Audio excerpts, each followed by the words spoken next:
Огласи од мачкиниот весник.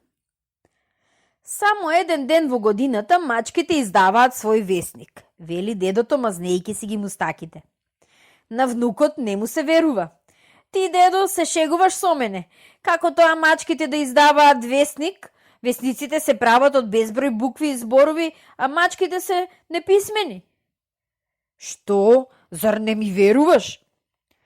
Како да ти верувам кога не е вистина?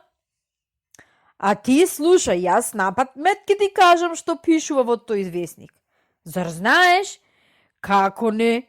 Тој ден кога излегуваат мачкиниот весник, мачките, мачорите и мачињата седнуваат на најсветлите места од таваните и ги читаат. Тие не знаат ни да пишуваат, а камоли да читаат. Читаат, чедо, многу добро читаат.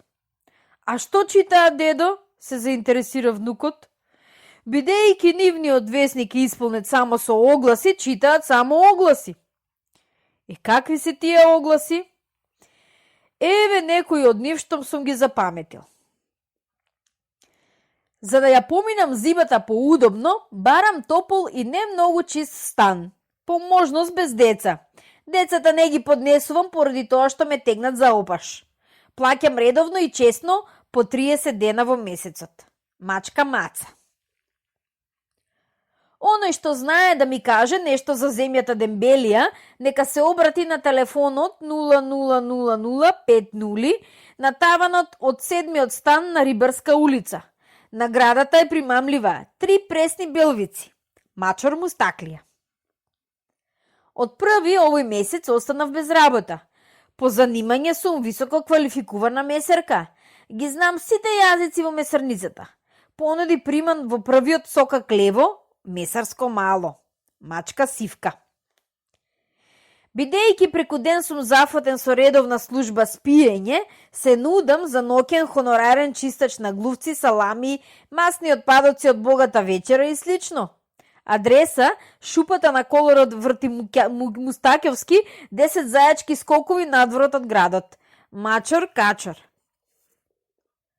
За парче колбас дневно можам да ви испредувам по 9 кадели волна за нараквици, джемпери, шалови и чорапи за децата. Волната и вретенето од мене. Мачка Предачка.